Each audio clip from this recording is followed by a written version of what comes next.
Recording in progress. So students, आज जो हम टॉपिक डिस्कस करेंगे, इसमें ये दोनों टॉपिक छोटे छोटे हैं, लेकिन बच्चों ये बहुत इंपॉर्टेंट टॉपिक है। इसमें सबसे पहले हम देखेंगे कि जब आप एक्सरसाइज करते हो ना, तो आपकी बॉडी किस तरह रिस्पॉन्स करती है। ठीक है, तो इसको हम कहते हैं रिस्पॉन्स टू एक्सरसाइज। और जो दूसरा टॉपिक है दैट इज मैथ्मोग्लोबिनीमिया। ठीक है, ये काफी ज्यादा इंपॉर्टेंट होने वाला है, जो आपका दूसरा टॉपिक है। तो आज हम थोड़ा ही पढ़ेंगे, क्योंकि हमारी ऑलरेडी मीटिंग पर काफी 1-1.5 घंटा लग चुके हैं। तो हम यही वाइंड अप करेंगे, बाकी इंशाल्लाह फिर हम कल आपका टेस्ट भी होगा, कल आपकी क्लास भी होगी 2 घंटे की, दैट इज अ सीबीएस। तो ये चीज मैं आपको ऑलरेडी बता चुका हूँ, सारी चीजें उसके अकॉर्डिंगली कर लीजिएगा। 2 बजे टेस्ट होगा। उसके बाद मैं आपको क्लास का टाइम बता दूंगा। आई थिंक 1 घंटा क्लास वो टेस्ट का होगा। फिर हम 3 या 4 बजे ना क्लास का टाइम रखेंगे, ताकि जो हमारा सीबीएस है कल हम उसको वाइंड अप कर दें, उसके हम सारी फार्मा को खत्म कर लें।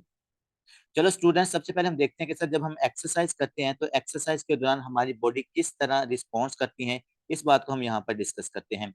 Response to the exercise. और ये रिस्पॉन्स कैसे, देखो आपकी हार्ट रेट के ऊपर क्या इफेक्ट होता है, आपकी रिस्पायरेटरी रेट के ऊपर क्या इफेक्ट होता है, जो आपकी बॉडी के अंदर ऑक्सीजन है उसके ऊपर क्या इफेक्ट होता है, जो आर्टीरियल ऑक्सीजन और आर्टीरियल कार्बन डाइऑक्साइड है उसके ऊपर क्या इफेक्ट होता है, जो वीनस की ऑक्सीजन और वीनस की कार्बन डाइऑक्साइड है उसके ऊपर क्या इफेक्ट होता है। बच्चों, इस टॉपिक में से यूवर्ड के अंदर 2 MCQs है, मैं आपको सभी ये भी बता दूं ये कितना ज्यादा इंपॉर्टेंट है। देखें जी, जब भी आपके पास आप एक्सरसाइज करते हो तो हमारी बॉडी के ऊपर क्या आती है सर, स्ट्रेस आती है। जब आपकी बॉडी के ऊपर स्ट्रेस आती है तो क्या होता है sir, sympathetic nervous system activate होता है। सिंपैथेटिक नर्वस सिस्टम आपका एक्टिवेट होता है। तो बच्चों, जब आपका सिंपैथेटिक नर्वस सिस्टम एक्टिवेट होता है तो उसकी वजह से क्या होता है, आपकी हार्ट रेट इंक्रीज होती है। ठीक है, वही बीटा 1 सेप्टिक एक्टिवेशन की वजह से जब आपकी हार्ट रेट इंक्रीज होती है तो आपको पता है उससे आपके पास कार्डिक आउटपुट या जिसको मैं कहता हूँ स्ट्रोक वॉल्यूम। और जब आपका स्ट्रोक वॉल्यूम इंक्रीज होगा बच्चों, तो उससे आपकी कार्डिक आउटपुट भी क्या होती है सर, इंक्रीज होती है। ठीक है, तो सिंपैथेटिक नर्वस सिस्टम की एक्टिवेशन की वजह से जब आप एक्सरसाइज कर रहे हो ना, तो आपकी बॉडी के ऊपर स्ट्रेस आई, उस स्ट्रेस की वजह से सिंपैथेटिक नर्वस सिस्टम एक्टिवेट हुआ। जब वो एक्टिवेट होता है तो आपकी हार्ट रेट क्या होती है, increase. And whenever there is a increase heart rate, it can lead towards the increasing the stroke volume, and if there is a increased stroke volume it can also increase the cardiac output। तो पहला आपकी body कैसे response करती है, क्योंकि देखो exercise के दौरान ना आपकी पूरी बॉडी को ज्यादा ब्लड चाहिए होता है, हमें ज्यादा बेहतर परफ्यूजन चाहिए होती है, आपके जो टिश्यूज होते हैं उनको ज्यादा ऑक्सीजन चाहिए होती है। तो उस नीड को फुलफिल करने के लिए आपके पास हार्ट क्या करता है, अपनी हार्ट रेट को इंक्रीज करवा के जो ब्लड की सर्कुलेशन है उसको इंक्रीज करवा देता है। तो बच्चों, जो पहला रिस्पॉन्स आता है वो क्या है कि सर हमारे पास हार्ट रेट इंक्रीज होती है। Increase heart rate, increase the stroke volume. और जब आपका स्ट्रोक वॉल्यूम इंक्रीज होगा बच्चों, उससे क्या इंक्रीज होगी सर, क्यू मतलब परफ्यूजन। परफ्यूजन क्या होती है sir, the amount of blood that any tissue gets. ठीक है, जो किसी भी टिश्यू की तरफ जो ब्लड की अमाउंट जाती है ना, उसको कहते हैं sir that is a perfusion. जैसे हमने वी बटा क्यू भी देखा था ना, वी बटा क्यू मैच, ये इतनी वेंटिलेशन है। वेंटिलेशन हमने कहा था कि amount of the air, perfusion हमने कहा था कि the amount of the blood that goes towards your lungs. तो इसी तरह जो आपके टिश्यूज की तरफ ब्लड का फ्लो होता है बच्चों, या जो ब्लड की परफ्यूजन होती है वो क्या हो जाती है, इंक्रीज। कैसे इंक्रीज होती है, जब आपके पास हार्ट रेट इंक्रीज हो जाती है। ठीक है, अब जब बच्चों आपकी हार्ट रेट इंक्रीज होगी तो इससे जो आपके पास लंग्स की तरफ ब्लड है ना बच्चों, वो भी क्या होता है, इंक्रीज होता है। जब आपके लंग्स की तरफ ब्लड इंक्रीज होता है तो हमने उस दिन डिस्कस किया था ना कि जब बंदा एक्सरसाइज करता है तो उसकी जो वी बटा क्यू रेशियो वो हमारे पास क्या हो जाती है, इंक्रीज हो जाती है। और कहाँ पर वो इंक्रीज हो रही होती है, आपके एपिक्स की तरफ। ये सारी बात हम ऑलरेडी वहां पर डिस्कस कर चुके थे, जैसे मैंने आपको बताया था। यहाँ चलिए, यहाँ पे थोड़ा सा आपको बता दूं कि लेट्स सपोज ये आपके अगर लंग्स हैं, तो एक्सरसाइज के दौरान क्या होता है, नॉर्मली तो हमारे पास जो आपकी बेस है, यहाँ जो आपके लोअर लॉब्स हैं, यहाँ से इनफ ऑक्सीजन आपके ब्लड के अंदर जा रही होती है, यहाँ पर इनफ ऑक्सीजन आपके ब्लड के अंदर जा रही होती है। बट जब आप एक्सरसाइज करते हो ना, तो एक्सरसाइज के दौरान आपके जो टिश्यूज हैं वो ज्यादा ऑक्सीजन को क्या कर देते हैं, एक्सट्रैक्ट कर लेते हैं आपकी हीमोग्लोबिन से। जब वो ज्यादा एक्सट्रैक्ट कर लेते हैं ना, तो बच्चों इस एरिया के अंदर जो आपके पास ब्लड आता है उसमें ऑक्सीजन क्या हो जाती है, कम, क्योंकि आपको ज्यादा ऑक्सीजन की डिमांड चाहिए होती है, और वो आपके इस एरिया से लोअर लोब से फुलफिल्ड नहीं हो रही होती। तो जब वो नीड आपकी फुलफिल्ड नहीं हो रही होती, यहाँ पे हाइपोक्सिया क्रिएट होता है। तो हमने क्या कहा था कि सर जो पल्मोनरी आर्टरीज हैं, जब उनके अंदर हाइपोक्सिया होता है, या जो पल्मोनरी वेन्स हैं जब उनके अंदर हाइपोक्सिया होता है, तो वो क्या करती हैं sir, there is a vasoconstriction. तो जब यहाँ पर वैसो कंस्ट्रिक्शन होगी तो ब्लड का शंट किस तरफ होगा बच्चों, अपर लोब्स की तरफ। तो सर यहाँ से जो ब्लड मेरे पास वो क्या करेगा, अपर लोब्स की तरफ शंट करेगा। और हमें पता है कि अपर लोब्स के अंदर क्या आपके पास वेस्ट होती थी सर, वेंटिलेशन।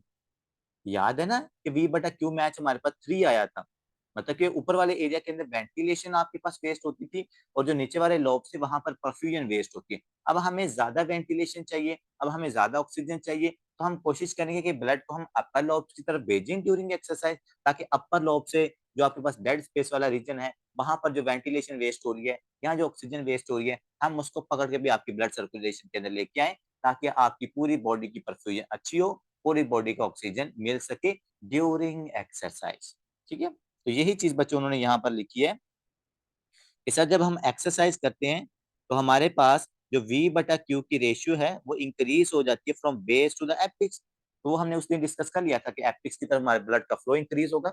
जब एपिक्स की तरफ ब्लड का फ्लो इंक्रीज होगा तो उसकी वजह से जो V/Q की रेशियो है वो हमारे पास इंक्रीज हो जाती है। ठीक है, अगर आप इसकी वैल्यूज भी पुट करोगे ना तो उससे भी आपको ये इंक्रीज नजर आएगी। पहला रिस्पॉन्स हो गया बच्चों ये जो आपके हार्ट ने इंक्रीज किया, क्या किया आपके हार्ट ने, हार्ट रेट को इंक्रीज करवा के पूरी बॉडी को ब्लड का फ्लो इंक्रीज करवा के पूरी बॉडी को परफ्यूज कर दिया। ये हमारे पास होता है पहला रिस्पॉन्स। अब आते हैं दूसरी तरफ सेलुलर रिस्पायरेशन। अब बच्चों सेलुलर रिस्पायरेशन क्या होती है सर? सेलुलर रिस्पायरेशन होती है कि अगर मेरे पास ये एक सेल है, ये सेल क्या करता है, ऑक्सीजन को यूटिलाइज करता है, और यूटिलाइज करने के बाद क्या करता है, यहाँ पर कार्बन डाइऑक्साइड को प्रोड्यूस करता है। That is called simple cellular respiration. ठीक है, वैसे ये पूरा एक बायोकेमिस्ट्री का टॉपिक है, लेकिन यहाँ पर आपने सेलुलर रिस्पायरेशन क्या समझनी है बच्चों? सेलुलर रिस्पायरेशन का मतलब ये है सर कि जो हमारा सेल है वो क्या करता है, ऑक्सीजन को यूटिलाइज करता है। वो आपको सारा पता है, ऑक्सीजन को यहाँ पर ग्लूकोज के लिए यूटिलाइज करते हैं हम, सेलुलर रिस्पायरेशन होती है। और जो हमारे पास एंड प्रोडक्ट है वो एटीपी बनती है, हीट एनर्जी बनती है, वाटर के मालिक्यूल्स बनते हैं, लेकिन उनमें से एक मालिक्यूल हमारे पास जो कार्बन डाइऑक्साइड गैस मालिक्यूल है वो होता है। तो अब जब आपके पास टिश्यू की तरफ ब्लड जाता है बच्चों, तो वो ऑक्सीजनेटेड ब्लड होता है, वो ऑक्सीजन को आपका टिश्यू इस्तेमाल करता है और एट द एंड क्या करता है, कार्बन डाइऑक्साइड को यहाँ पर प्रोड्यूस करता है। तो वो इसी चीज को लिख रहे हैं कि जब हम एक्सरसाइज करते हैं तो एक्सरसाइज के दौरान क्या होता है, सेलुलर रिस्पायरेशन इंक्रीज हो जाती है, मतलब कि सेल ज्यादा ऑक्सीजन को यूटिलाइज करता है और ज्यादा कार्बन डाइऑक्साइड को प्रोड्यूस करता है। ठीक है बच्चों, तो पहला रिस्पॉन्स था हार्ट रेट इंक्रीज है सर, दूसरा रिस्पॉन्स है सेलुलर रिस्पायरेशन इंक्रीज है। और सेलुलर रिस्पायरेशन इंक्रीज होने की वजह से बच्चे क्या होगा, एक तो आपके पास यहाँ पर आपने लिखना इंक्रीज ऑक्सीजन कंजप्शन, यहाँ पर आपकी ऑक्सीजन की कंजप्शन इंक्रीज होगी, और दूसरे नंबर पर कार्बन डाइऑक्साइड की प्रोडक्शन यहाँ पर ज्यादा होगी। ठीक है, तो ये एक्सरसाइज का दूसरा रिस्पॉन्स हो गया, जिसके अंदर सेलुलर रिस्पायरेशन इंक्रीज होती है सर, और कार्बन डाइऑक्साइड की प्रोडक्शन ज्यादा होती है। और हमने कल बात की थी कि सर जो कार्बन डाइऑक्साइड होती है that is the acidic in nature. Carbon dioxide बच्चों क्या होती है, एसिडिक इन नेचर। तो अगर ज्यादा कार्बन डाइऑक्साइड प्रोड्यूस होगी तो आपके जो टिश्यूज हैं, टिश्यूज की पीएच क्या हो जाएगी, डिक्रीज हो जाएगी, टिश्यूज की पीएच बच्चों डिक्रीज हो जाएगी। अब आपने मुझे बताना है जी डॉक्टर सर आप, जब आपके टिश्यूज की पीएच डिक्रीज होती है तो जो ओडीसी कर्व थी वो राइट साइड की तरफ जाती है या लेफ्ट साइड की तरफ जी? Right, right. Very good sir, वो हमारे पास जो कर्व है, क्योंकि हमने कहा था ऑक्सीजन कार्ड आपके पास होना चाहिए। अगर आपकी पीएच कम है, कार्बन डाइऑक्साइड ज्यादा है, हाइड्रोजन आयंस ज्यादा है, तो हम क्या करेंगे, टिश्यूज को ज्यादा ऑक्सीजन प्रोवाइड करेंगे। और जब ऑक्सीजन को ज्यादा जब टिश्यू को ज्यादा ऑक्सीजन प्रोवाइड करोगे तो जो आपकी ओडीसी ऑक्सीजन डिसोसिएशन कर्व है वो किस साइड की तरफ बच्चों शिफ्ट करेगी, राइट साइड की तरफ। तो ये बात को हमने कल भी देखा था कि सर जो राइट शिफ्ट होती है वो एक्सरसाइज वाले पेशेंट के अंदर भी राइट कर्व आपको नजर आती है ओडीसी की। और उसका रीजन क्या है, सेलुलर रिस्पायरेशन हुई, ऑक्सीजन को यूटिलाइज कर रही है, ज्यादा कार्बन डाइऑक्साइड प्रोड्यूस कर रही है। जब ज्यादा कार्बन डाइऑक्साइड प्रोड्यूस होगी बच्चों, पीएच टिश्यू की डिक्रीज होती है, वो जो पीएच डिक्रीज होती है तो वो क्या करती है, और ज्यादा अनलोडिंग करवाती है आपकी ऑक्सीजन की रेड ब्लड सेल से, जिसकी वजह से जो शिफ्ट होती है वो हमारे पास राइट साइड की तरफ। ठीक है, right shift of the ODC, tissue हमारे पास क्या कर रहा है, tissue offloading of oxygen more, तो आपका जो मतलब पीएच ज्यादा ड्रॉप हो रही है, हमारे पास जो शिफ्ट है वो राइट साइड की तरफ हो रही है, तो ज्यादा ऑक्सीजन की अनलोडिंग होगी। जब ज्यादा ऑक्सीजन की अनलोडिंग होगी तो बच्चों ऑक्सीजन की कंजप्शन क्या हो जाएगी, यहाँ पर इंक्रीज है। ठीक है, ज्यादा ऑक्सीजन आपको वहां से अनलोड कराओगे ना तो आप ज्यादा ऑक्सीजन को यूटिलाइज करोगे, जिसकी वजह से ऑक्सीजन की जो कंजप्शन है बच्चों वो इंक्रीज हो जाती है। ठीक है, तो दैट इज वेरी इंपॉर्टेंट। अब मैं आपको सिंपल बताता हूँ, सेलुलर रिस्पायरेशन में क्या याद रखना है सर, ऑक्सीजन की यूटिलाइजेशन ज्यादा होगी, ओडीसी कर्व राइट साइड की तरफ होगी, पीएच ड्रॉप होगी, कार्बन डाइऑक्साइड की प्रोडक्शन ज्यादा होगी। ठीक है, ये सेकंड रिस्पॉन्स था सेलुलर रिस्पायरेशन के अंदर।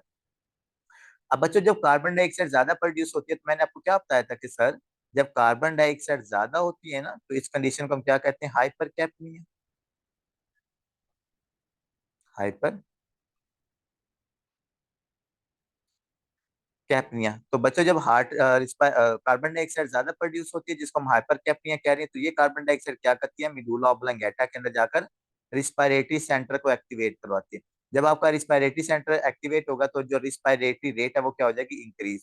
जब रिस्पायरेटरी रेट इंक्रीज होगी तो आप क्या करोगे, सर हम ज्यादा से ज्यादा कार्बन डाइऑक्साइड को रिमूव करेंगे और ज्यादा से ज्यादा ऑक्सीजन को बॉडी के अंदर इनहेल करेंगे, जिसकी वजह से मेरे टिश्यूज को ऑक्सीजन मिलती रहेगी और कार्बन डाइऑक्साइड को हम रिमूव करते रहते हैं। इसीलिए आपने देखा होगा जब बच्चों आप एक्सरसाइज करते हैं तो आपकी रिस्पायरेटरी रेट ज्यादा हो जाती है, आपका सांस फूलना शुरू हो जाता है। और वो क्यों होता है, क्योंकि आपके टिश्यू ज्यादा ऑक्सीजन को यूटिलाइज करके ज्यादा कार्बन डाइऑक्साइड प्रोड्यूस करें, और वो जो ज्यादा कार्बन डाइऑक्साइड है वो रिस्पायरेटरी रेट को या रिस्पायरेटरी सेंटर को एक्टिवेट करवा के आपकी रिस्पायरेटरी रेट को इंक्रीज करवा के कार्बन डाइऑक्साइड को ज्यादा बाहर फेंक रही है और ऑक्सीजन को ज्यादा बॉडी के अंदर लेके जा रही है। ठीक है जी, तो यहाँ पर नोटिस करें कि सर एक्सरसाइज के दौरान रिस्पायरेटरी रेट भी ज्यादा है। वो क्यों ज्यादा, कि हमने ऑक्सीजन डिमांड भी फुलफिल करनी है and remove the excess carbon dioxide, और ज्यादा कार्बन डाइऑक्साइड को हमें क्या करना है, रिमूव करना है। Increase pulmonary blood flow. तो यहाँ पर हमारे पास जो पल्मोनरी ब्लड फ्लो है वो देखो वो भी इंक्रीज हो रहा है ना। आप देखो अगर मैं हार्ट रेट इंक्रीज करूंगा, राइट वेंट्रिकल ज्यादा जोर से कॉन्ट्रैक्ट करेगा तो मेरे पास जो लंग्स तरफ ब्लड का फ्लो है वो भी क्या हो जाता है, इंक्रीज हो जाता है। तो ये भी आपके पास रिस्पॉन्स टू एक्सरसाइज था, ज्यादा ऑक्सीजन यूटिलाइजेशन, ज्यादा कार्बन डाइऑक्साइड प्रोडक्शन। ठीक है, अब आते हैं बच्चों नंबर थ्री। अब नंबर थ्री की तरफ जाने से पहले ना मुझे आपने एक चीज बतानी है, आपकी बॉडी के अंदर कौन सी ऐसी ब्लड वेसल्स हैं जिनके अंदर सबसे ज्यादा डीऑक्सीजनेटेड ब्लड होता है, एनी ब्रिलियंट स्टूडेंट, आपकी बॉडी के अंदर कौन सी, जी जी, Only science. Very good, coronary sinus. Superior Vanern vena क्या? नहीं नहीं डॉक्टर साहब, स्पीडर वेना के वेन, फीडर वेना के वेन नहीं। हमारे पास किसी स्टूडेंट ने बताया coronary sinus, and the answer is correct. आपकी जो क्रोनरी साइनस है या जो क्रोनरी वेन्स होती है ना, जो आपके हार्ट से डीऑक्सीजनेटेड ब्लड लेके जाती है बच्चों, वो वाला जो ब्लड होता है वो सबसे ज्यादा डीऑक्सीजनेटेड होता है। ये मेरी बात याद रखिएगा। आपके हार्ट से जो वेन्स निकलती है ना, जिनको हम क्रोनरी वेन्स या क्रोनरी साइनस कहते हैं, उनमें सबसे ज्यादा डीऑक्सीजनेटेड ब्लड होता है, उनमें सबसे ज्यादा कार्बन डाइऑक्साइड होती है।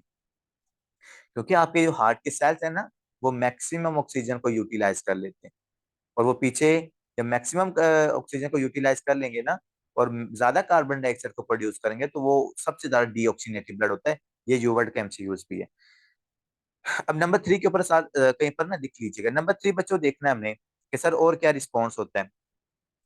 आपके पास जो partial pressure of the oxygen and the partial pressure of the carbon dioxide are maintain by homeostatic mechanism. तो बच्चों यहाँ पर हमारे पास ऑक्सीजन का पार्शियल प्रेशर और जो कार्बन डाइऑक्साइड का पार्शियल प्रेशर वो हमने मेंटेन रखना है। उसके लिए आप क्या करोगे, होम्योस्टैटिक मैकेनिज्म। होम्योस्टैटिक मैकेनिज्म का क्या मतलब है, internal changes that helps you to keep your partial pressure of oxygen and partial pressure of carbon dioxide on the same level. बात बताने का मकसद क्या है कि सर जो मर्जी हो जाए, चाहे मैं नॉर्मल कंडीशन में हूँ या मैं एक्सरसाइज वाली कंडीशन के अंदर, इन दोनों कंडीशन के अंदर आपकी बॉडी क्या करती है, वो यही चाहती है कि जितनी आपकी बॉडी की ऑक्सीजन की डिमांड है और जो आपकी कार्बन डाइऑक्साइड है वो क्या रहे हमारे पास मेंटेन रहे। अगर ऑक्सीजन कम है तो हम क्या करेंगे, हार्ट रेट को इंक्रीज करवाएंगे। कार्बन डाइऑक्साइड ज्यादा है तो हम क्या करेंगे, हम रिस्पायरेटरी रेट को एक्टिवेट करके कार्बन डाइऑक्साइड को ज्यादा बाहर फेंकते। तो ये जो इंटरनल चेंजेस आ रही है ना, आपकी हार्ट रेट इंक्रीज हो रही है, आपकी रिस्पायरेटरी रेट इंक्रीज हो रही है, आपके पास वेसोडाइलेशन हो रही है आर्टरीज के अंदर। So all these mechanisms helps to keep the partial pressure of oxygen and carbon dioxide maintain in your blood circulation. तो इसी चीज को हम क्या कहते हैं, that is a homeostatic mechanism. ये एक आपके पास पूरा चैप्टर भी है फिजियोलॉजी का ना, कि हम इंटरनल इन्वायरमेंट को कैसे मेंटेन करते हैं। तो यहाँ पर हम सिर्फ कार्बन डाइऑक्साइड ऑक्सीजन की बात करें और उसको हम कैसे मेंटेन करेंगे, मैंने आपको बता दिया। आप हार्ट रेट को इंक्रीज करते हो, आप रिस्पायरेटरी रेट को इंक्रीज करते हो, आप आर्टरीज के अंदर वैसो डायलेशन भी करवाते हो। देखो एक मेरी बात याद रखिएगा, जब आपकी पल्मोनरी आर्टरीज के अंदर हाइपोक्सिया होता है ना, तो वहां पर क्या होता है बच्चों, पल्मोनरी वैसोकंस्ट्रिक्शन।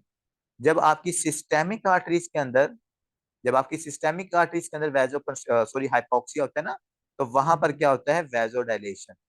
ये बड़ा इंपॉर्टेंट कंसेप्ट है। जब आपकी लेट्स कोई कोई भी आर्टरी ले लेते हैं, जस्ट मैं कहता हूँ पोप्लीटियल आर्टरी है, तो पोप्लीटियल आर्टरी के अंदर ना ऑक्सीजनेटेड ब्लड कम जा रहा है, तो आपकी पोप्लीटियल आर्टरी वैसोकंस्ट्रिक्शन नहीं करेगी बच्चों, वो करेगी वैसोडाइलेशन। क्यों? वो ये चाहती है कि भाई ऑक्सीजन मेरे टिश्यूज की तरफ कम जा रही है, ताकि मैं वैसोडाइलेशन करूं, ताकि मैक्सिमम जो ब्लड है वो वहां से पास आउट हो सके। तो ये बड़ा इंपॉर्टेंट कंसेप्ट है। आपके जो पल्मोनरी आर्टरीज हैं वो सर हाइपोक्सिया में वैसोकंस्ट्रिक्ट करती हैं, जो आपकी सिस्टेमिक आर्टरीज हैं वो हाइपोक्सिया में वैसोडाइलेट करती हैं। These are the compensatory mechanisms of these two different blood vessels. अब आते हैं बच्चों नंबर 4 के ऊपर। नंबर 4 ये है कि बच्चों हमारे पास decrease PVO2 due to the increase oxygen consumption. अब बच्चों ये जो PVO2 है ना, ये आपकी जो वेन है ना, वेन के अंदर जो ऑक्सीजन का पार्शियल प्रेशर और जो कार्बन डाइऑक्साइड का पार्शियल प्रेशर है ना, उसको हम ये PV से नॉमिनेट करते हैं। अगर कहीं पर भी लिखा जाए ना PVO2, बात मेरी याद रखिएगा, लेट्स सपोज ये लिखा है ना PVO2, इसका मतलब है कि आपकी वेन के अंदर जो ब्लड है ना, उसमें ऑक्सीजन का मतलब पार्शियल प्रेशर क्या है। अगर लिखा जाए PVCO2, इसका मतलब है कि वेन के अंदर कार्बन डाइऑक्साइड का पार्शियल ओ वेन के अंदर जो ब्लड है ना, उसके अंदर कार्बन डाइऑक्साइड का पार्शियल प्रेशर क्या है। ठीक है, तो ये आपने याद रखना है, दोनों दोनों चीजें आपने याद रखनी है। PVO2, वी का मतलब है वेन। वैसे तो इस PVO2 का पूरा मतलब होता है पीक्ड वीनस ऑक्सीजनेशन। इसी तरह पीक्ड carbon di venous carbon dioxide oxygenation, ठीक है, डी ऑक्सीजनेशन। तो वेन के अंदर जो हम ऑक्सीजनेशन और जो कार्बन डाइऑक्साइड है, जब आप उसको मेजर करते हैं ना, तो उसको आपने लिखते होते हैं PVO2। तो जहां पर भी PVO2 लिखा हो ना, तो आपके जेहन में उसी तरह आना चाहिए कि अब ये मेरे पास वेन वाले ब्लड की बात हो रही है। तो ड्यूरिंग एक्सरसाइज बच्चों, क्योंकि आपकी जो ऑक्सीजन की कंजप्शन है वो क्या हो जाती है, ज्यादा, आपके जो टिश्यूज हैं वो ज्यादा ऑक्सीजन को यूज कर लेते हैं, जिसकी वजह से जो आपकी वेन के अंदर ब्लड जा रहा है ना, उसके अंदर ऑक्सीजन कम होती है। उसके अंदर बच्चों ऑक्सीजन कम होती है, याद रखिएगा। But on the other hand, जो आपकी वेन के अंदर कार्बन डाइऑक्साइड जा रही है ना आपके वीनस ब्लड के अंदर, वो कार्बन डाइऑक्साइड ज्यादा जाती है। अब इसका रीजन क्या है?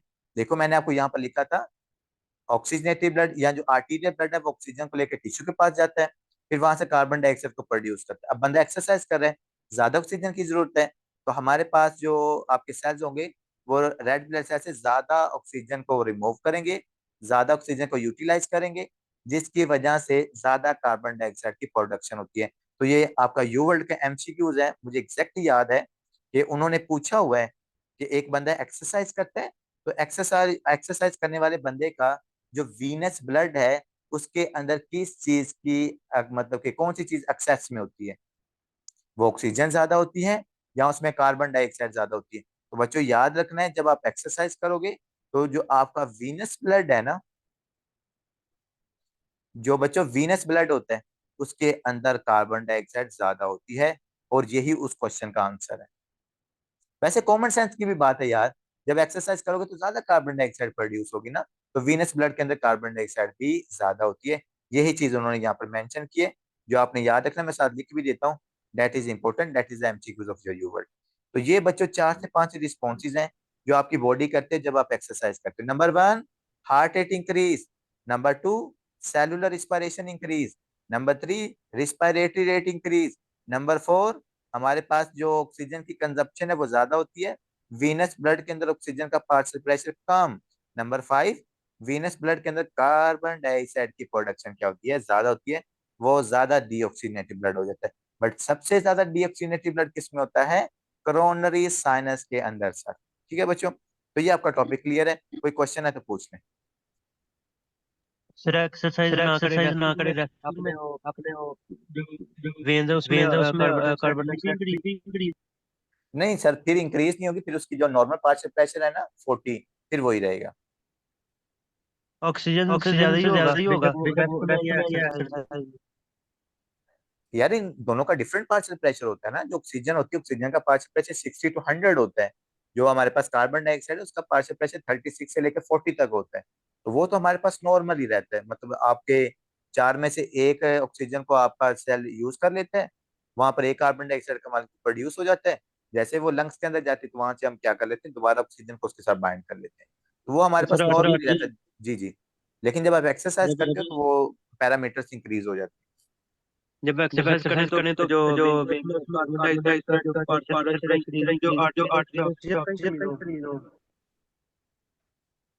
वो ऑक्सीजन का भैया, आप मैं वही तो आपको कह रहा हूँ। ये देखो, जो आर्टीरियल ब्लड होगा ना, यहाँ पर हमने क्या लिखा था, PaO2 कहाँ पे लिखा था, किधर गया किधर गया PaO2। ये देखो बच्चों, ये जो PaO2 है, पार्शियल प्रेशर ऑफ ऑक्सीजन है इन आर्टरीज बच्चों, ये इंक्रीज होगा। क्यों? क्योंकि हमारे पास यहाँ पर हार्ट रेट भी बढ़ रही है, रिस्पायरेटरी रेट भी हमारे पास बढ़ रही है। जब हार्ट रेट बढ़ेगी, रिस्पायरेटरी रेट बढ़ेगी, आपकी ऑक्सीजन की डिमांड बढ़ेगी, तो आपका जो पार्शियल प्रेशर होगा ना ऑक्सीजन का, वो भी बढ़ जाता है। ठीक है। तो आगे हम बच्चों सर डिस्कस करते हैं sir, what is the methaemoglobin. Methaemoglobin sir क्या होता है? सर सर जी, जी। जी जी। सर जी सर जी आपने आपने बोला कि बोला कि कोरोनरी कोरोनरी साइनसिस में साइनसिस डी। में डी। जी जी। तो सर तो sir inferior vena inferior cava vena केवल superior vena superior cava vena तो केवल सारी तो सारी पी ऑक्सीडाइज दिख जाती दिख है। जाती है। क्यों क्यों कह रहे हैं? कह रहे हैं भाई, मेरी बात सुन। परमानेंट। डॉक्टर साहब देखिए, बात सुनिएगा। मेरे पास जो वेन है ना, वेन का मैं एक लेता हूँ आपकी इंफीरियर वेना केवा, ठीक है जी। Inferior vena cava, inferior vena cava से मैं थोड़ा सा ब्लड का सैंपल लेता हूँ, उसका मैं एक रेड ब्लड सेल यहाँ पर ड्रा करता हूँ। ये है उसका रेड ब्लड सेल, समझ रहे हैं? ये है उसका रेड ब्लड सेल, जिसके ऊपर हमें पता है ये चार सर्किट्स होते हैं। और देखो, ये होते हैं चार ऑक्सीजन के मॉलिक्यूल्स। अब नॉर्मली जब आप रेस्टिंग कंडीशन में हो ना, तो आपकी बॉडी यहाँ से एक ऑक्सीजन का मॉलिक्यूल क्या करेगी, रिमूव कर लेगी। और फिर हम क्या करते हैं, लेट्स सपोज इधर आप एक कार्बन डाइऑक्साइड को अटैच कर देते हैं। तो ये नॉर्मली क्या हो रहा है, ये चाहे मेरे पास ये एक माल रेड ब्लड सेल्स है, चाहे ये मेरे पास 1 लाख मॉलिक्यूल है, सबकी जो ऑक्सीजनेशन है या डी ऑक्सीजनेशन है बच्चों, वो एक ही कार्बन डाइऑक्साइड अटैच है। It's not depend upon the amount of the blood. It's not depend upon the number of red blood cells. But it depends, deoxygenated depend करती है कि देखो, अब मैं आपकी कोरोनरी साइनस को ड्रा कर रहा हूँ बच्चों। ये वो रेड ब्लड सेल है जो आपकी कोरोनरी साइनस से आ रहा है।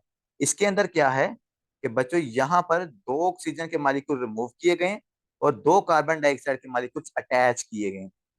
अब मेरे पास चाहे ये 5 मॉलिक्यूल है चाहे 10 मॉलिक्यूल है, ये ज्यादा डीऑक्सीजनेटेड है, क्योंकि इनके ऊपर जो हमारे पास कार्बन डाइऑक्साइड के मॉलिक्यूल है वो दो अटैच है। इवन तो यहाँ पर तीन भी अटैच हो जाते हैं, तो ये ज्यादा डीऑक्सीजनेटेड है एज कम्पेयर टू ये। अब ये मेरे पास चाहे 1 लाख मॉलिक्यूल है, तो डीऑक्सीजनेशन तो सेम ही रहनी है। ये मेरे पास चाहे 100 मॉलिक्यूल्स है, इसकी डीऑक्सीजनेशन ज्यादा है, मतलब number of carbon dioxide molecules on one haemoglobin वो ज्यादा है। तो ये कोरोनरी साइनस के अंदर ये सीन होता है। ये आपकी आर्टरीज के अंदर होता है, वेन्स के अंदर होता है। समझ आ गई डॉक्टर साहब? जी सर, जी sir, thank you. Thank you. Okay. अब बच्चों आते हैं मैथमोग्लोबिन क्या होता है। सर हमने डिस्कस किया था, एक हमारे पास ब्यूटीफुल होती है हीमोग्लोबिन। ये क्या है? हीमोग्लोबिन। हीमोग्लोबिन को मैंने क्या किया था, ब्रेक डाउन किया था into the two molecules, one is the heme and one is the globin, that is the proteinaceous part. अब हीम किस में बच्चों कन्वर्ट की थी सर हमने? आयरन और प्रोटोपोर्फिरिन के अंदर, प्रोटोपोर्फिरिन के अंदर। और ये जो बच्चों आयरन थी, ये कौन सी आयरन है सर? ये ऑक्सीडाइज आयरन है, जिसको हमने क्या लिखा है, Fe2+। और इस Fe2+ को हम क्या कहते होते हैं sir? That is a ferrous iron. और बच्चे यही जो फेरिस आयरन है, ये क्या करेगी, ऑक्सीजन को अपने साथ बाइंड करती है। मतलब जो फेरिस आयरन होती है ना, that show affinity for oxygen molecule to attach with the haemoglobin. ये है आपकी हीमोग्लोबिन। अब इसको आपने मैथमोग्लोबिन कब कहना है? इसी हीमोग्लोबिन को मैथमोग्लोबिन कब हमने कहना है? जब आपकी ये जो फेरिस मॉलिक्यूल है, ये क्या हो जाए, ऑक्सीडाइज हो जाए। क्या हो जाए ये? ऑक्सीडाइज हो जाए, मतलब इसमें से एक और हम ऑक्सीजन जो इलेक्ट्रॉन है ना उसको रिमूव करवा दें। तो जब एक और इलेक्ट्रॉन रिमूव हो जाता है तो वो आपके पास ऑक्सीडाइज हो जाती है, वो वाला जो मालिक्यूल होता है। तो ये फेरस कन्वर्ट हो जाती है बच्चों किसमें, फेरिक में। Ferric convert into the ferric. और ये अब आपकी हीमोग्लोबिन के साथ, देखो मालिक्यूल वही है, हीमोग्लोबिन के साथ जब फेरिक आयरन अटैच हो जाए, तो मैंने इसका नाम अब हीमोग्लोबिन नहीं रखना, मैंने इसको क्या कह दिया, मैथमोग्लोबिन। तो होती है हमारे पास हीमोग्लोबिन ही है, लेकिन वो सिर्फ आयरन की फॉर्म चेंज होती है, वो फेरिक से फेरिक में कन्वर्ट होती है, तो हम उसको क्या कह देते हैं, मैथमोग्लोबिन। अब हमें इसका नुकसान क्या है, सर नुकसान तो बहुत है, कि जो फेरिक आयरन होता है ये ऑक्सीजन के साथ अफिनिटी शो नहीं करता जितनी आपका फेरस करता है, समहाउ करता है, बट जो फेरिस होता है ना इसकी ऑक्सीजन के साथ अफिनिटी ज्यादा होती है, ये ज्यादा ऑक्सीजन मालिक्यूल्स को अपने साथ बाइंड करवाता है as compare to the ferric. तो अगर मैथ्मोग्लोबिन हो जाए तो ऑक्सीजन आपके साथ बाइंड नहीं होगी, जब ऑक्सीजन रेड ब्लड सेल्स के साथ बाइंड नहीं होगी तो आपकी बॉडी के टिश्यूज को ऑक्सीजन नहीं मिलेगी, जब बॉडी के टिश्यूज को इनफ ऑक्सीजन नहीं मिलेगी तो वो हाइपोक्सिया में जाएंगे, जब वो हाइपोक्सिया में जाएंगे तो they can also lead towards the necrosis और towards the death of the cells. अरे फेरिस तो ऑक्सीडाइज कैसे हो सकता है? जी जी, फेरिस ऑक्सीडाइज क्यों होगा? भैया आपको अभी बताते हैं ना, अभी आपको बताते हैं ये क्यों होगा ऑक्सीडाइज। अभी हमारे पास कुछ ऑक्सीडाइजिंग मॉलिक्यूल्स हैं जो इसको एक्ट करेंगे, जैसे सायानाइड हो गया, जैसे हमारे पास नाइट्रेट्स हो गए, तो ये उनको भी डिस्कस करते हैं ना, डॉक्टर साहब परेशान क्यों हो रहे हैं। तो देखो बच्चों, यहाँ पर सबसे पहले देखिएगा, iron in the haemoglobin is normally in the reduce state, कि ये हमारे पास नॉर्मली Fe2+ मतलब रिड्यूस फॉर्म में होती है, उससे रिड्यूस फॉर्म को बच्चे आप क्या कहते हो, Fe2+, and that is also called the ferrous iron, and the ferrous iron in the reduced form। अब जब ये हमारे पास फेरिस क्या हो जाए, ऑक्सीडाइज हो जाए, ऑक्सीडाइज का क्या मतलब होता है, जब आपके पास एक इलेक्ट्रॉन और ज्यादा रिमूव हो जाए वहां से, तो Fe2+ converted into the Fe3+, मतलब कि इसके ऊपर 3 इलेक्ट्रॉन्स की अब डेफिशिएंसी हो गई है, मतलब कि ये ऑक्सीडाइज हो गया। तो जब आपके पास फेरिस ऑक्सीडाइज होगी तो बच्चों ये किस में कन्वर्ट हो जाएगी, फेरिक में। और उसने आपको बताया है, does not bind with oxygen as readily as Fe2+।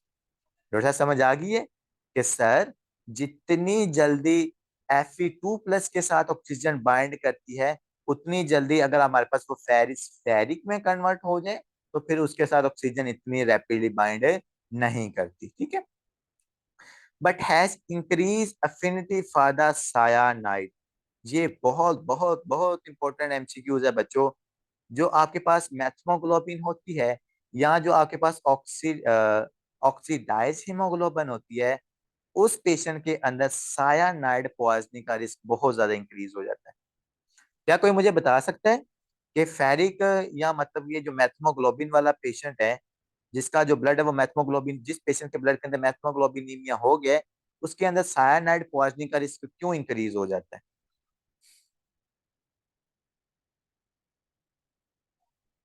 Ji students. Sir वो मायोग्लोबिन की वजह से, मायोग्लोबिन की वजह से।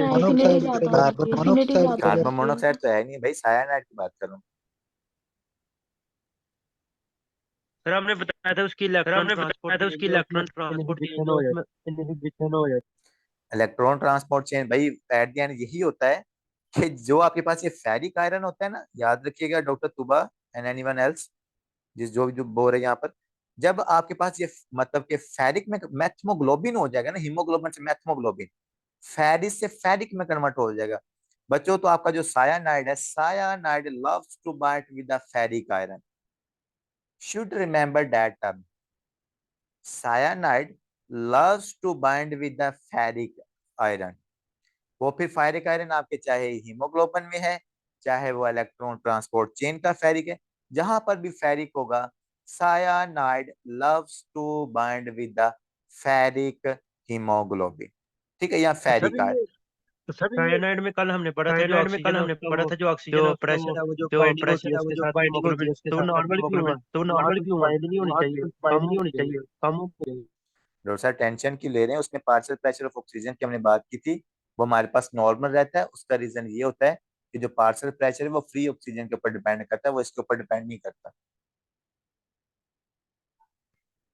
और जो आप बात कह रहे हैं ना कि सर ऑक्सीजन बाइंड नहीं हो रही, मेरे भाई साइनाइड की पॉइजनिंग की वजह से जो आपको सिम्टम्स आती है, मैं आगे जाके आपको बताऊंगा, वो सिम्टम इस वजह से आती हैं कि सायानाइड पॉइजनिंग की वजह से जो इलेक्ट्रॉन ट्रांसपोर्ट चेन है ना वो आपकी रुक जाती है।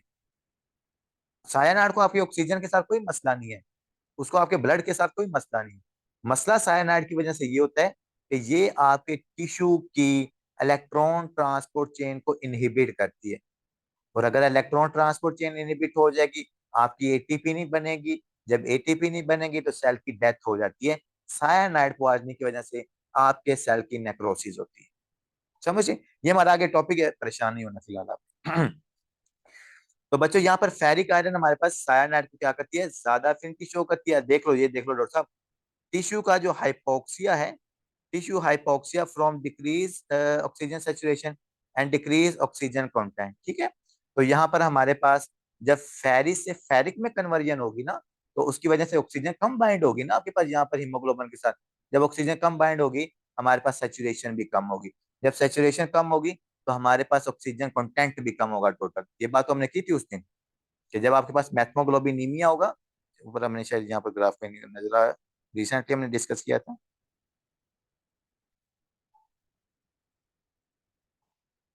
ये देख लें डॉक्टर साहब, नजर आ रहा है यहाँ पर कि मैथमोग्लोबिनीमिया की वजह से क्या हो रहा है। नंबर 4 देखिएगा, जो आपकी ऑक्सीजन की सेचुरेशन है वो भी कम हो रही है। और ऑक्सीजन की सेचुरेशन की किसी ऊपर डिपेंड करती है, जब ऑक्सीजन हीमोग्लोबिन के साथ बाइंड करती है। ठीक है, तो मैथमोग्लोबिनीमिया की वजह से ऑक्सीजन सेचुरेशन भी कम है, टोटल ऑक्सीजन का कंटेंट भी कम है, क्योंकि ऑक्सीजन हीमोग्लोबिन के साथ यहाँ पर बाइंड ही नहीं होती। तो जब ऑक्सीजन हीमोग्लोबिन के साथ बाइंड नहीं होगी, पहला बात आपकी सेचुरेशन आपको कम नजर आएगी, दूसरा जो टोटल ऑक्सीजन कंटेंट है ये भी आपको कम नजर आएगा। ये हमने उस दिन भी बात डिस्कस की थी। This ferric form is called methaemoglobinaemia. जब हमारे पास मतलब के हीमोग्लोबिन से फेरिक में कन्वर्जन हो जाएगी ना आयरन की, तो इसको हम कहेंगे that is a methaemoglobinaemia. While typical concentration are 1 to 2%, methaemoglobinaemia will occur at higher levels and may present with a cyanosis। वो कह रहे हैं कि सर जो टिपिकल कंसंट्रेशन है ना 1 to 2%, ये जब आप मतलब के जाते हो ना यहाँ पर हाई एल्टीट्यूड के ऊपर, तो वहां पर हमारे पास 1 to 2% मैथमोग्लोबिनीमिया आपको नजर आता है, जिसकी वजह से पेशेंट के अंदर आपको क्या नजर आती है, cyanosis. Does not improve with supplemental oxygen. And patient कैसे प्रेजेंट करता है बच्चों, यहाँ पर चॉकलेट कलर्ड ब्लड, ये सबसे इंपॉर्टेंट एमसीक्यूज है आपके एनआरई के एमसीक्यूज है, क्योंकि चॉकलेट कलर ब्लड आपको किस पेशेंट में नजर आता है, तो जो मैथमोग्लोबिनीमिया का पेशेंट होता है ना, जिसकी हीमोग्लोबिन मैथमोग्लोबिन में कन्वर्ट हो जाती है, तो उसका जो ब्लड होता है वो आपको चॉकलेट कलर नजर आता है।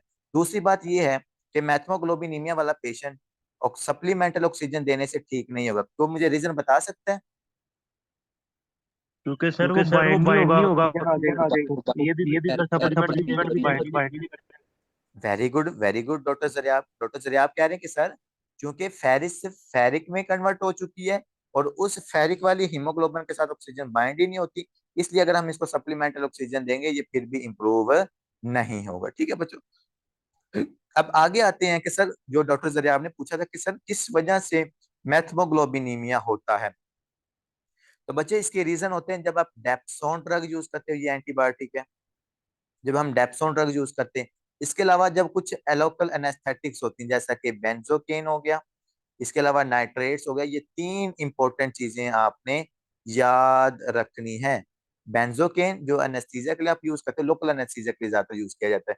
इसके अलावा अगर किसी पेशेंट को नाइट्राइट्स की पॉइजनिंग हो जाए, और ये नाइट्राइट्स कहाँ से आते हैं, पोल्यूटेड वाटर रिसोर्स से, या हमारे पास जो आप चीजें मतलब इनटेक करे हो, आपको काफी सारी जो डाइट्स होती है ना, डाइटरी प्रोडक्ट्स होते हैं उनमें नाइट्राइट्स प्रेजेंट होते हैं। तो अगर आप डेप्सोन एंटीबायोटिक लेते हो, या आपको बेंजोकेन का लोकल इंजेक्शन लगाया जाता है, या अगर आप नाइट्राइट्स का इस्तेमाल करते हो या उसके साथ आपका एक्सपोजर हो जाता है, तो ये तीनों कंडीशन डेप्सोन बेंजोकेन नाइट्राइट्स, ये सब क्या करती हैं sir, poisoning by oxidising ferrous into the ferric. तो doctor Zariyab I hope so आपके क्वेश्चन का आपको आंसर मिल गया होगा।